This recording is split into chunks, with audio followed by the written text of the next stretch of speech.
Zweig Group invites all AEC industry leaders to the 2024 AEC Small Business and Entrepreneurship Forum, the premier event for small firms in the AEC sector. Experience innovative strategies and insights on May 21st, crafted by Zweig Group's industry experts. Engage in keynotes and interactive sessions focused on recruitment, retention, and business growth. Join Zweig Group for this unique networking opportunity and take your business to new heights. Secure your spot today and be part of the AEC industry's future. Visit zweiggroup.com for more information. The Zweig Group team looks forward to welcoming you.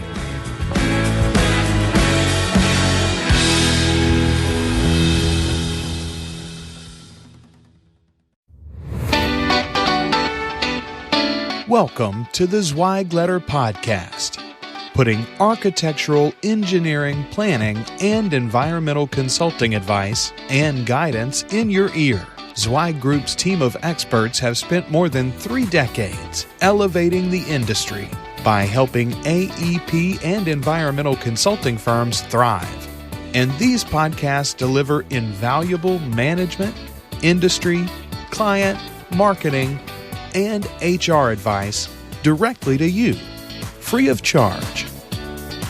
The Zweig Letter Podcasts, elevating the design industry one episode at a time.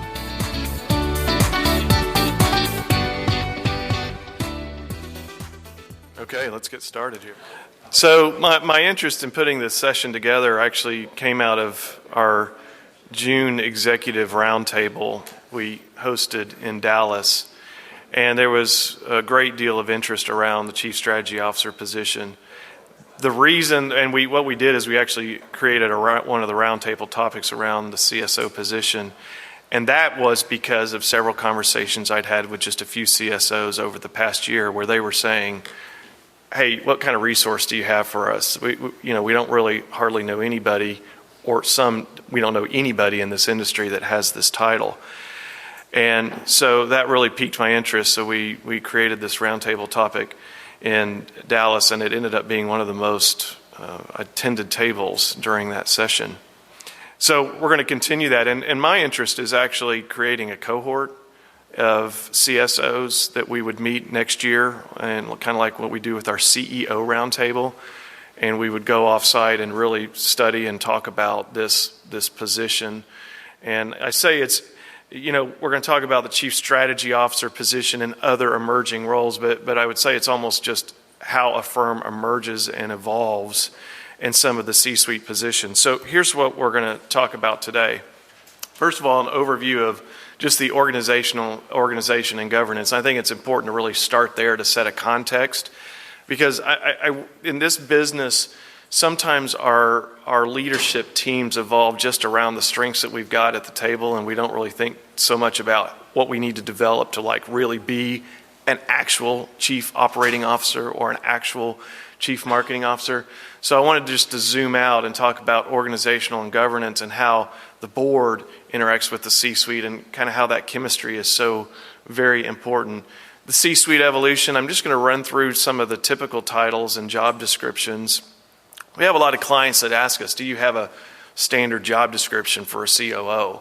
And we do. We have these things drafted and we provide those things, and I think it's really helpful. But also just kind of going back to what I was saying is that sometimes we build these things, or the cart gets before the horse, and we don't really think about, okay, this person has this title, but what really does that need to be now, and what does it have to be in the future? And then we'll talk about the role of CSO, but I really wanted this to be more of a round table. I'm going to have some content up here, but I do want to hear from you, because I think building our leadership teams, especially right now when the firm is so busy, it's really, really important that we've got it dialed in right, and that we're efficient at our level in the leadership team so we can really give the organization the resources they need to be streamlined. And that's a big challenge right now. Just some emerging trends. I actually pulled a report from Deloitte that I just want to pull a few things out of. And then again, just kind of a roundtable discussion around that. So just recognizing the typical AEC org chart, and many of us in this room that get into this business start at the bottom, whether you're an engineer, architect, surveyor, whatever your position is, and we grow through the organization, and then we're put into a position where we're managing people, then we're in the president CEO position, and then maybe, eventually on the board of directors. When I'm going into firms and talking to them, we're talking, especially when we're talking to owners and those who are aspiring to be principals or leaders in the organization, we really caution people to not look at this as an org chart that you got to climb all the way to the top, and that not everybody needs to be an owner in a company, right, and own part of a business. And I think that's one thing that people really got to understand, that you have to have a risk tolerance. And I'm not talking about organizations like ESOPs where everybody's an owner. I'm talking about organizations that are more closely held, and you're thinking about, okay, we've got 5 partners who are going to be the next 2 or 3. You've really got to think about what it means to be an owner, and then also what it means to be on the board. Today we'll talk more in the context of what it means to have a C-suite title, because again, those are one of those things that people, if they're in the industry long enough, they're like, well, I've been a director of marketing for the last 15 years. Now I need to be a chief marketing officer. Like, well, wait a second. Those are 2 different job descriptions. And so I think it's important for us to educate the organization as to what the organizational chart looks like, what your path can be. It doesn't always have to go all the way to that top box. And then also for them to understand how these groups have to work together. We'll focus today just right here at the very, very top. So I just want to take a quick look at the board of directors, because I serve on several boards as an external advisor, and it is really so important that your board has a good chemistry. And there's huge differences in this industry as to how functional the boards are. I know we get questions like, well, when should you have a board? Well, it depends. We work with some companies that have 10 people and they have a board of directors. Well, okay, that's fine as long as that board has a very specific function and they're really focused on best practices. So just a few things, and we have a whole book on what it means to be a best practice board of directors. We have a whole seminar we teach on it. But I just wanted to pull a few things out that I thought would be good to set the context with this chief strategy officer, and really just a discussion on the C-suite. So the first one is, it's a fiduciary responsibility. And this is a very, very important thing for current and future board members to understand what fiduciary duty is and the risk that can come with that. And it's a very high calling. And when I think you really define and you say the board of directors really has to operate at this level, then when people understand that, then maybe they can say, maybe I need to opt out of that. Maybe that I'm not a future board member material. And the prestige of that position then kind of, evaporates with more of a clear reality of what it actually is. Maximizing return to the investment to shareholders, that's the function. And the board's got to operate like that. And the biggest thing that we see when we go into companies, and I would say small and large, it doesn't matter. You would think larger companies are more sophisticated. Some of them aren't. Is a board that functions in has more of an operational mindset versus a very strategic, high-level mindset. So are your board meetings, you're basically talking about the same things you're talking about in the office, right? And that's a problem, especially for boards that have primarily or all inside board members. You have to take that hat off of director of aviation or director of architectural services or interior design. You have to take that hat off at the door, walk through that door, and now you're a part of a board that is maximizing return to shareholders of a group.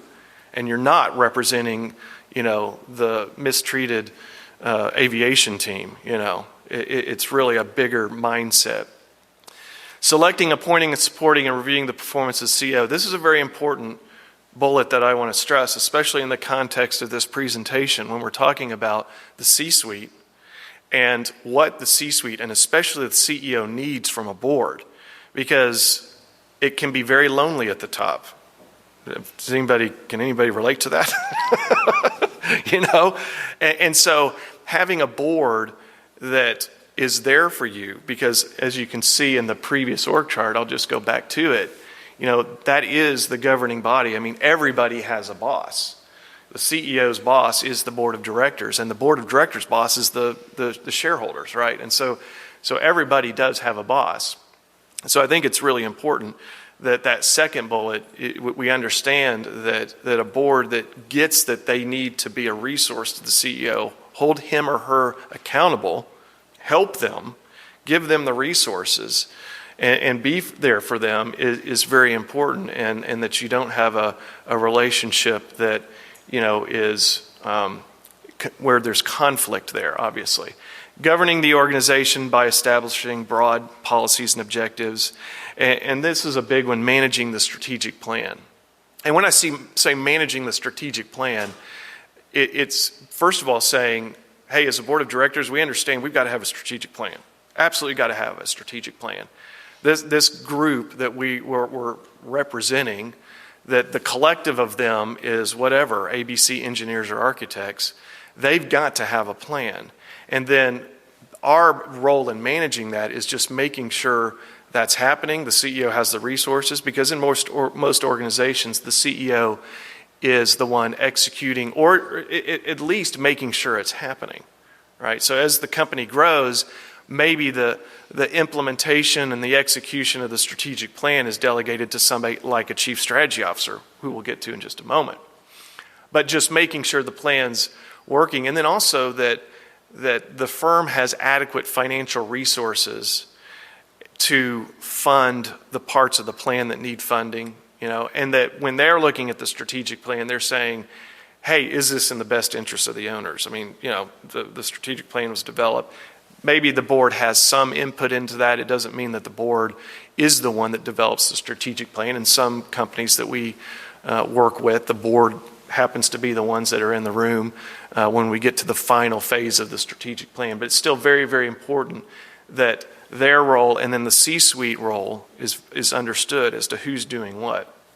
And then ensuring the availability of adequate financial resources, which is, again, kind of tied to that previous bullet there. And so really being very, very high level, right, versus making very finite business and operational decisions.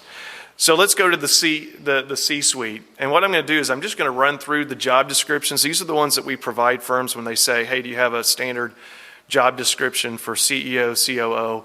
And I'm going to run through these. And I apologize. I thought the bolded terms would stand out more on this screen, but I'm not going to read through this, but I'm just going to highlight some things.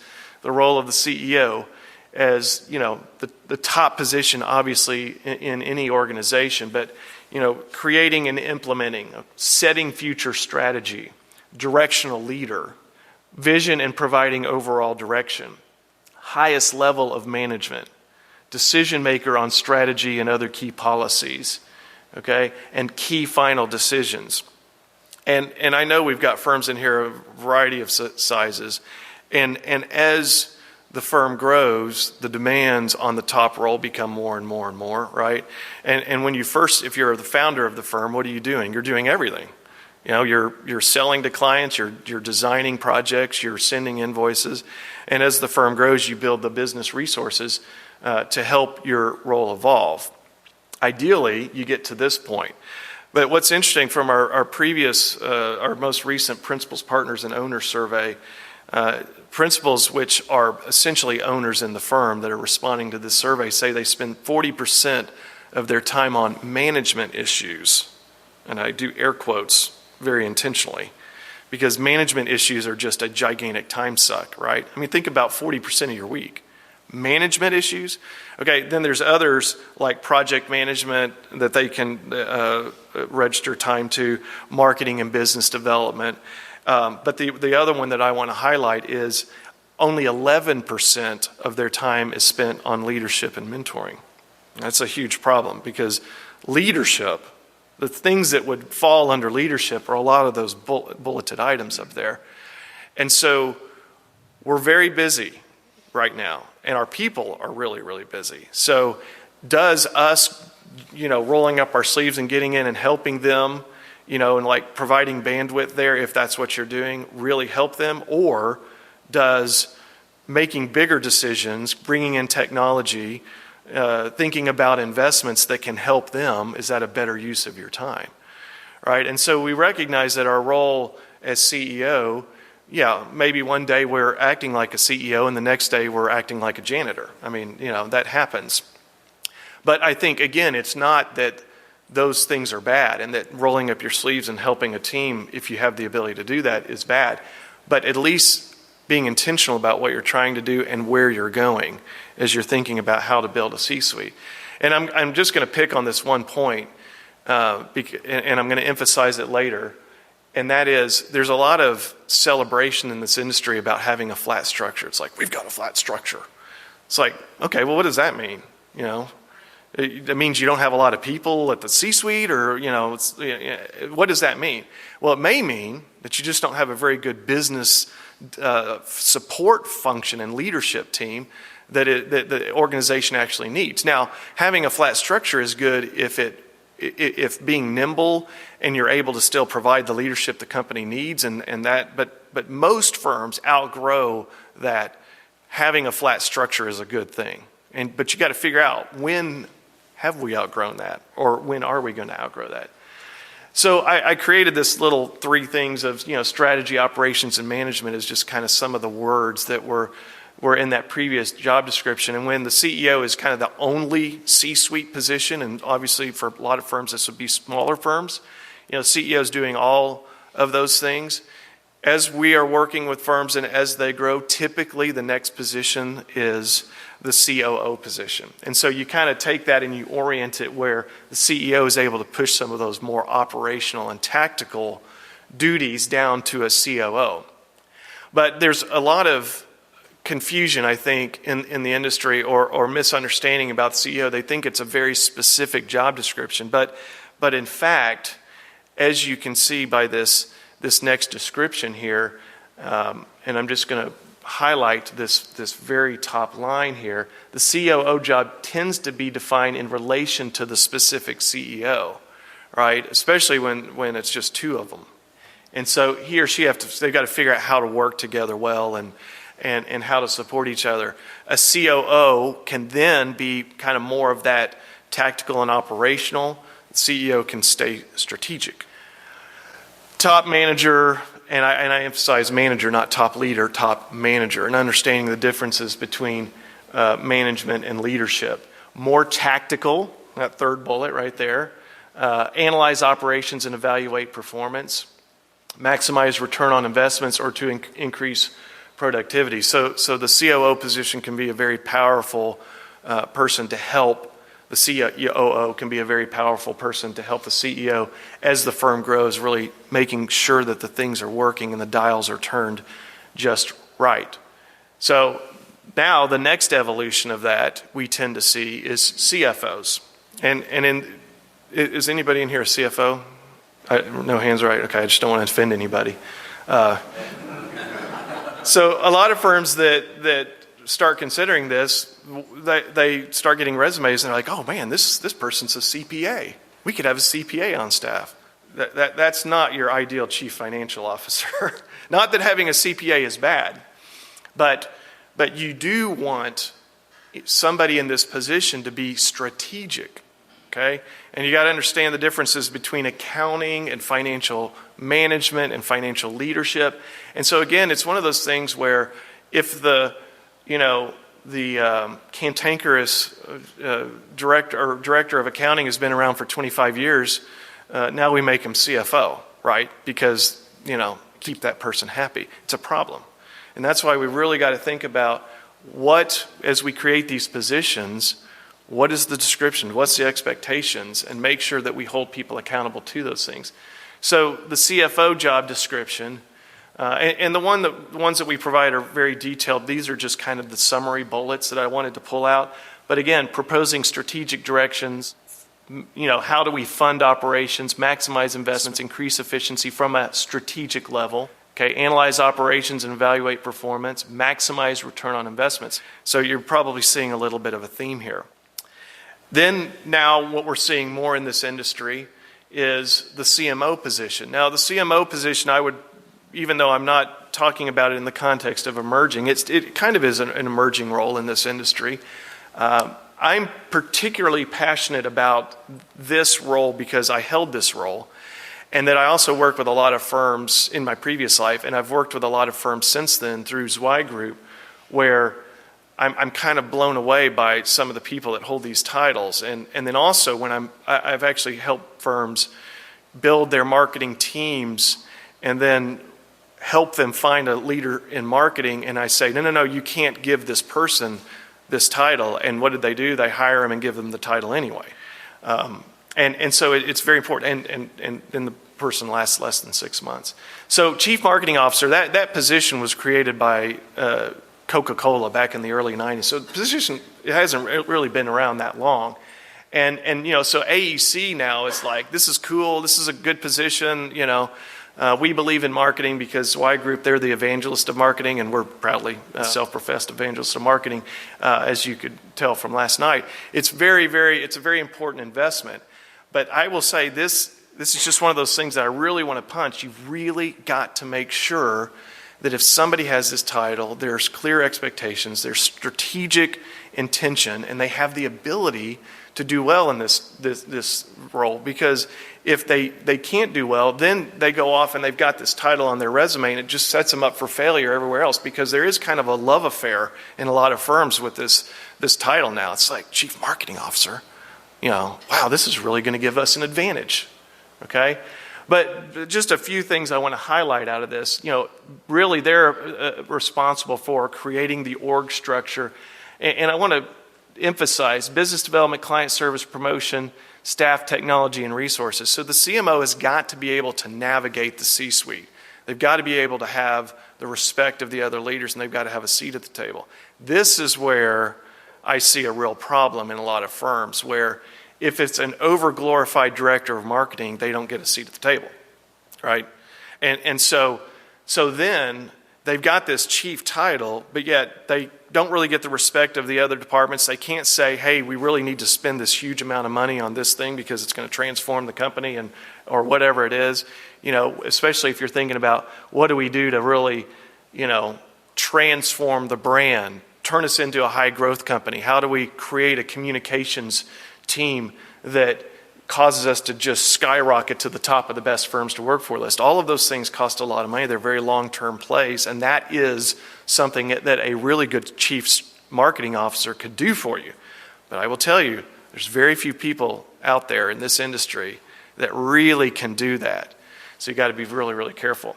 And I want to just really punch this point right here. Sell the brand internally to the professional staff. That is huge.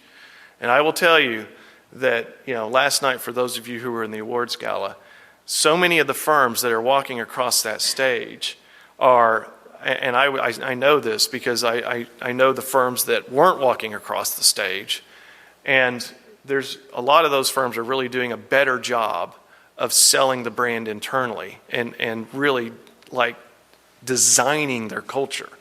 Everybody thinks that culture just evolves. No. You can design culture. You can be very, very intentional about exactly what your culture is and can be, versus just saying, well, it's just going to be the people who we've got. No, it's not. You can change your people, actually, believe it or not. I've been a part of several of those transformations. Client buying preferences, really at a kind of a higher level, and that's more of an academic level. But this right here, developing new product service offerings, entering new vertical markets, new geographical areas. That's a job that is in pretty much every other marketing director's, chief marketing officer's job description in every other industry. Yet, again, how much do we give this group a seat at that table? Return on marketing investment, okay?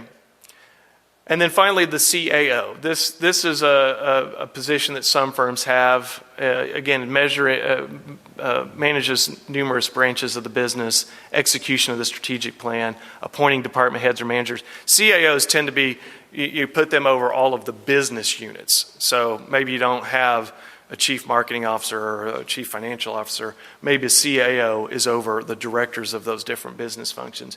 This is something that has a lot of different variability in firms. But getting to the emerging C-suite roles in AEC, here's just 4 that I've listed. Chief Technical Officer, I think we have all recognized the importance of investment in technology right now, especially those investments that can really help us on the workload and bandwidth side. Chief Experience Officer tends to be more oriented externally, like client experience. Chief Diversity Officer and Chief Strategy Officer. How many of you have any of these roles in your company? Chief Strategy Officer. Okay, Chief Strategy Officer, right? Yep, of course. Okay, nobody else has any of these roles? Anybody interested in any of these roles? Well, like I said, they're very emerging, so we only have one, and we don't have any Chief Strategy Officers in here, correct? Okay, that's right. Okay, great. So the CSO, so that's what I want to take a look at here, the Chief Strategy Officer.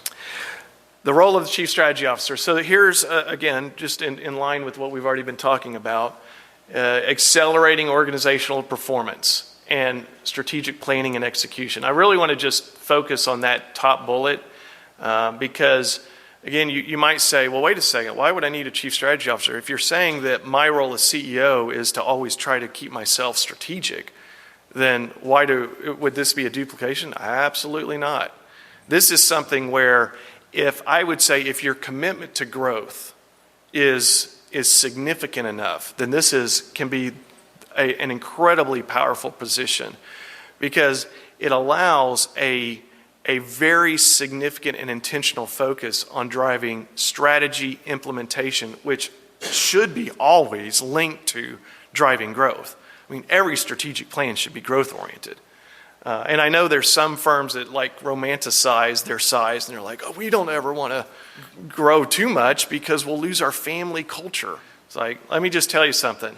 I've seen firms that have grown 5 times their size and their family culture is better than ever because growth provides resources and opportunities to enhance the best areas of your culture. And you don't have to lose that in a large firm. Now, maybe you lose it when you become 50,000 people, but I don't think we're talking about that in here. So I think that, again, if you go back to the CEO job description and you think about being a directional leader and a visionary and being able to really lead the company at the highest level, you do get to a point where if your strategy is so growth oriented, this can be a powerful position in companies of, I wouldn't say almost any size, but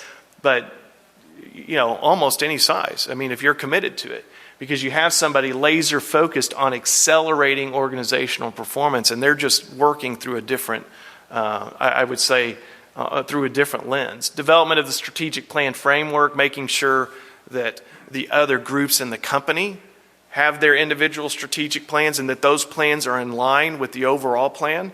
Those things are being executed. That can go all the way down to the business development plan level. I held this position at one time, and I was making sure that every group that needed to have a plan had a plan. Those plans were being documented and they were being executed. And that is a big job. I mean, it really is. It's a big job. It's a full-time job. And so the return on this investment is huge if this person can accelerate organizational performance, which basically is translated in growth. Okay, a key advisor to the chief executive officer, I would say, and I would say that was kind of what I felt was at least part of my role. And then in some cases, I've seen this on the execution side. CSOs may sometimes lead specific growth initiatives like M&A. So before I get into this, I do want to ask, just what do you guys think was the common words and themes that stood out in all those descriptions? What connected them together? What word or theme? Growth, yep. Strategic, absolutely. Yep, absolutely. And I think those two are so intertwined. They've got to be able to drive growth, return on investment, and strategic. And really, I would say being strategic and focused on strategy, that is, the byproducts are growth and return on investment. I pulled this out just because I thought it was interesting. It was just recently published, and there was this is all industry, so it's not just AEC, but just a few things that they were saying that for chief strategy officers, they're saying the theme is kind of an all hands on deck as we're navigating coming out of COVID, if you want to say that we're coming out of COVID, and then also, a recession that, you could say we're in or near.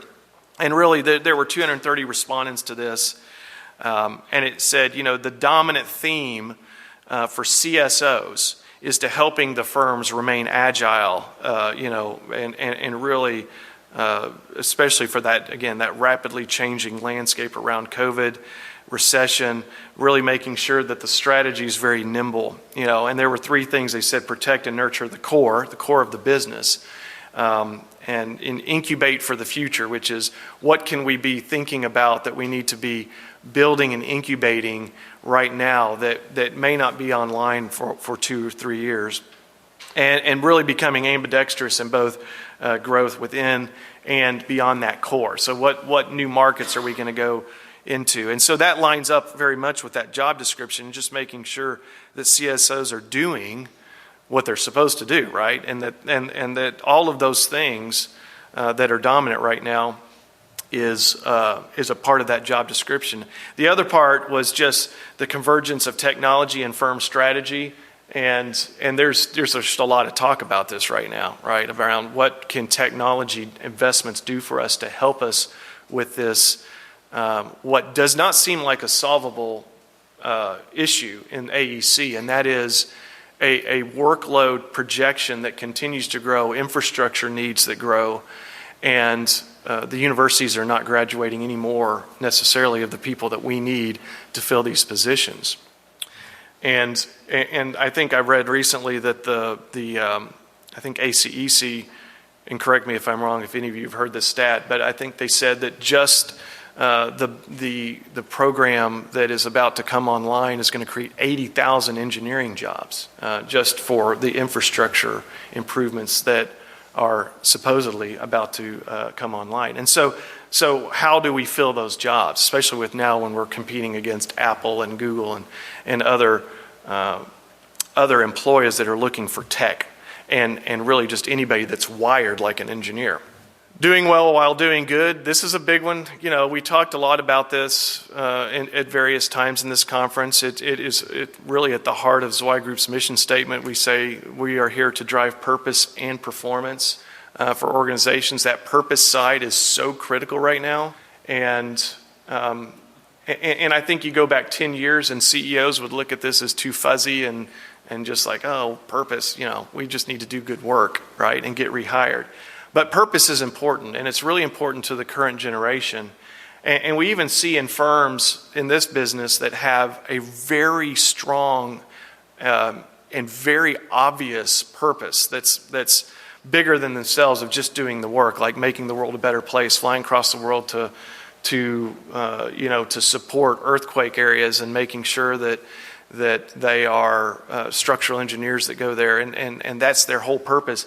They are way more competitive when it comes to compensation.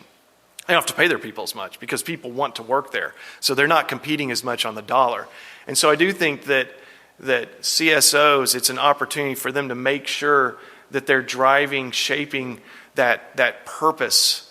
And, you say the words vision and mission and purpose in this industry, and you say that in the halls of an AEC firm, and just how many eye rolls do you get? It's like, all right, our vision, our mission, it's like stenciled on the wall, it's on the website, nobody knows what it is, doesn't mean anything, it's full of a bunch of buzzwords that we came up with 5 years ago.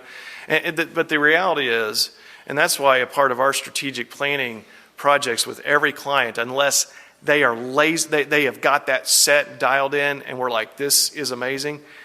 Most of the first strategic planning exercises are getting that dialed in. Like, okay, what is the real mission of this organization? And like dropping all these buzzwords out of it and saying, why do you exist? And really coming up with something that's very compelling that you can actually get people to rally around.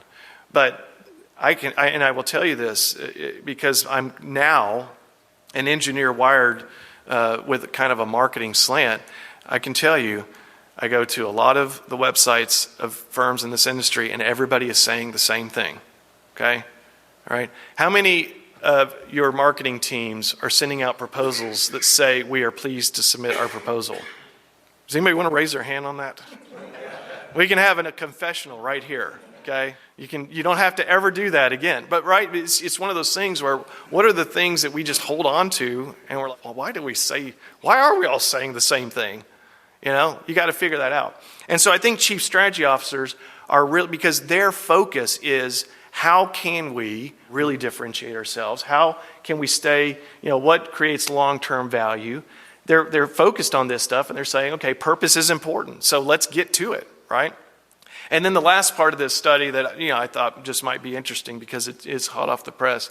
They're saying the CSOs are saying that going forward, they're focused most on new offerings, right? Expanding the business through new services they can sell, cross-selling their existing services, driving awareness, driving repeat clients, and then monetize underutilized assets. So I already asked this question, and we've got one CSO in the room. So I would ask you, how does your job differ from the typical job description that we've talked about? Can you tell us a little bit about what you do? Like you said, Chad, our focus is on mostly inorganic growth. Mm-hmm. Where the COO is more responsible for the organic growth of the company, the CSO is more responsible for the inorganic growth of the company and creating new opportunities for the business to grow, new service lines, new partners that are fully aligned with us, and getting into this.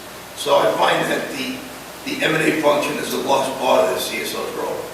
How much of your job is spent in the M&A side? How much of your time is spent on the M&A side? 95%. But you queue up a lot of acquisitions too, right? Everything from vetting a potential target to going through a negotiated LOI, through a due diligence, through closing documents, and through closing, and also post-close. There are a lot of covenants and responsibilities post-close that we got to make sure that we meet our obligations. Right. So it's a full life cycle. And when did you take that role? It was recent, right? Yeah, when I first started, I was kind of a bit of a chief cook and bottle washer because it was me and Palm Beach Capital that launched this platform. And then as the company grew, we knew we had to fill out the C-suite and get real competent leadership. Dave came on board. Brian came on very early in the process. And my role, really transitioned from being involved in every aspect of the company to just laser focused on the inorganic growth of the company. And now we're in a position where we also want to kind of develop the next evolution of our strategic plan. So we have a roadmap to where we're at, and where we want to go, and how do we get there. So that's something we're going to talk to you about as well. All right. So our number one hot firm as a chief strategy officer. And what did we say? It's if you're really focused on growth, it can be a very, very powerful position. So I want to just recap a couple of things I want to be aware of, and then I want to really open it up and kind of have a little bit more of a roundtable and talk about kind of where you are, what you're thinking about. Is it chief strategy officer? Is any of these other positions piqued your interest?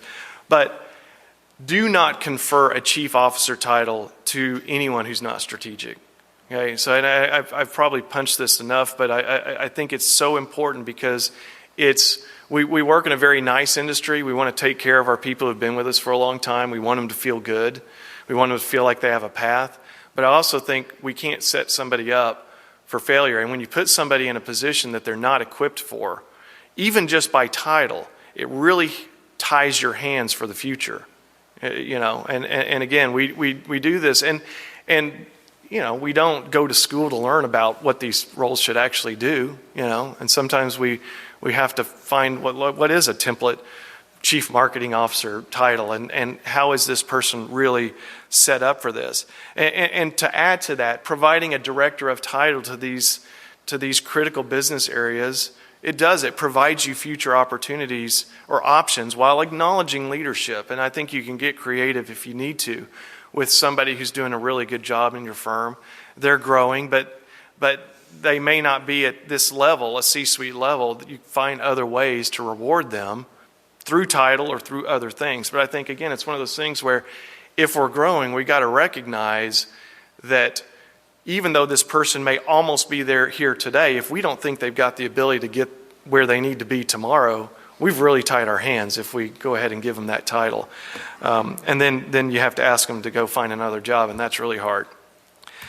Celebrating this flat structure is not always a good thing. Again, I just want to say that we must invest in the business in this industry. And we can't keep calling overhead, right? And saying that everything's a necessary evil. It's like, well, all right, well, I guess we'll hire another proposal person, or I guess we'll hire another, generalist in our HR area. Dang it, it's going to cut our bonuses this year. We're not going to have as much profit because they're unbillable. That stinks. You got to really think about that investing in, and for those of you who've been in our principals academies, our research pretty much through the years has said the 3 areas to invest in that drive the greatest growth is HR, marketing, and IT. All of those are what we call overhead. But that comes from 30 years of research.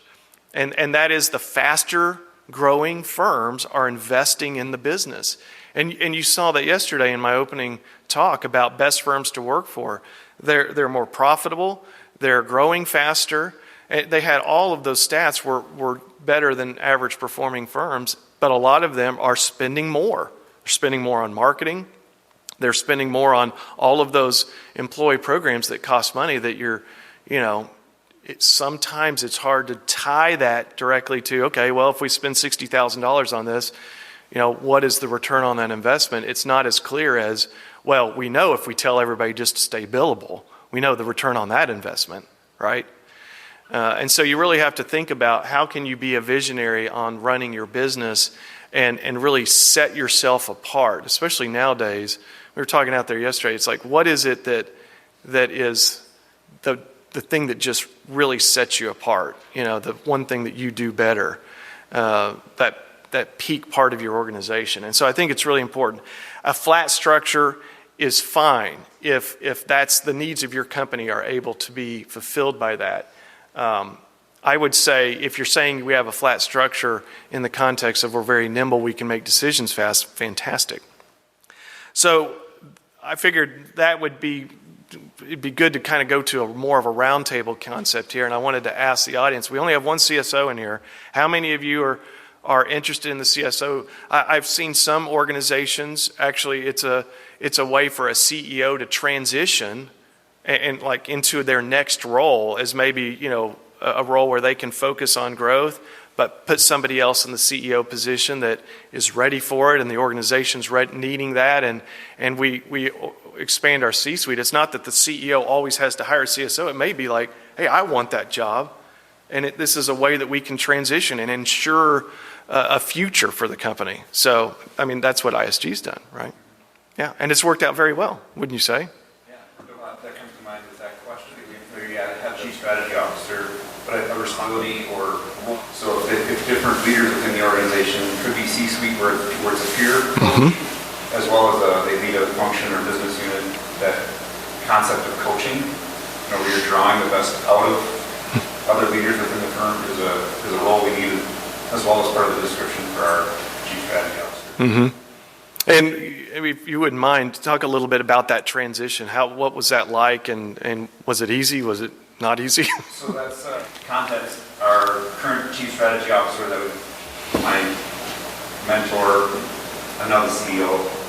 So the transition in that role, where they're good and the bad, it's in the traditional context, when we transitioned that role, it said, hey, what I'd like for my 50th birthday is not to be CEO anymore, to other groups of leaders. So there wasn't a pending retirement or something like that. So providing a little context, the challenges are the new CEO wants to leave their mark, implement their vision, and there's a respect where if you're making a change, you want to make sure you're honoring the person that vacated that seat, but yet you see things that need to change.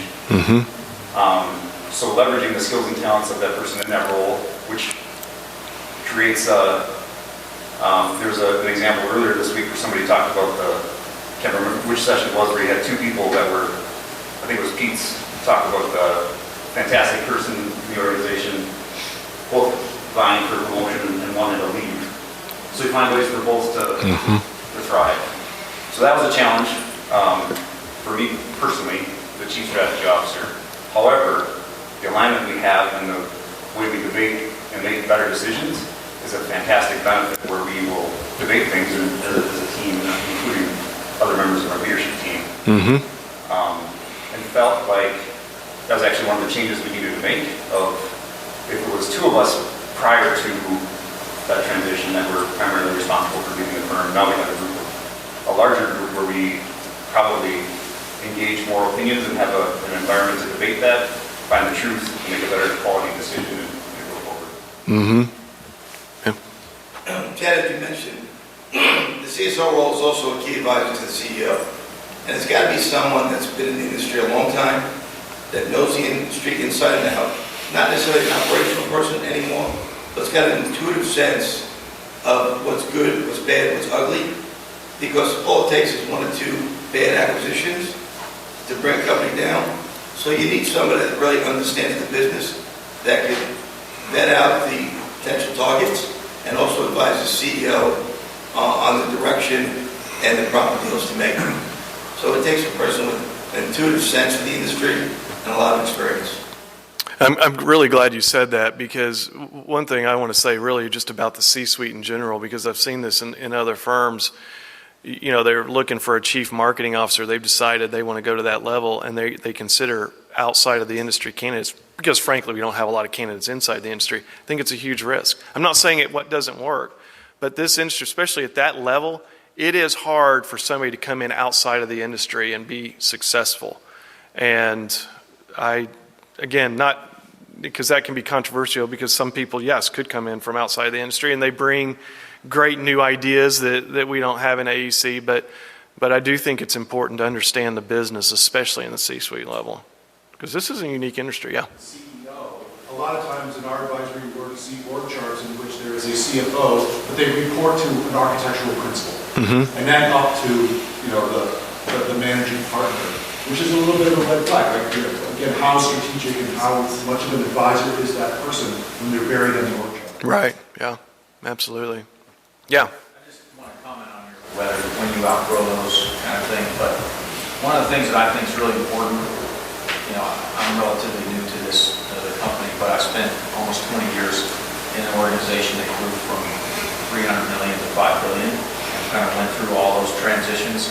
And I think the most important thing is, if you're going to have an organization that's not flat, then you have to have a delegation of authority process that allows people lower levels in the organization to make decisions and empowers the organization. Because if you maintain a flat organization's DOA and you have 25 signatures on every decision that has to be made, you will slow your organization to a grinding halt. And you'll never get anything done. I think that's more than about the org structure, it's about the processes that you have for allowing power decisions. Right on.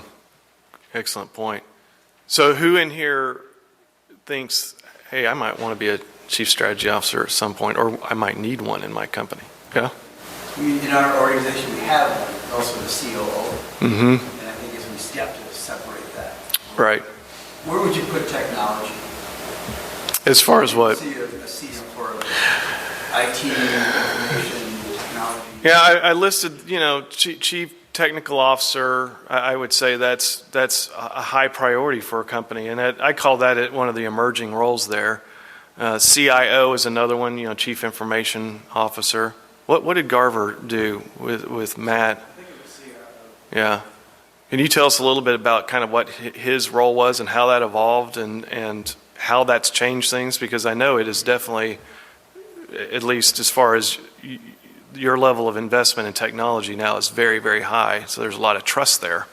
Yeah, well, that's interesting. You're talking about somebody that was formerly a director of IT who just kept coming up with strategy and saying, why aren't we doing this? Why we are not using cybersecurity basically for himself by making himself indispensable.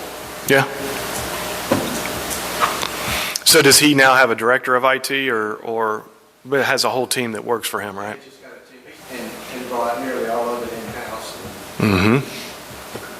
Created a vision. Super important. Right. Yeah. So what questions do you have? What are you facing right now? What about this interests you?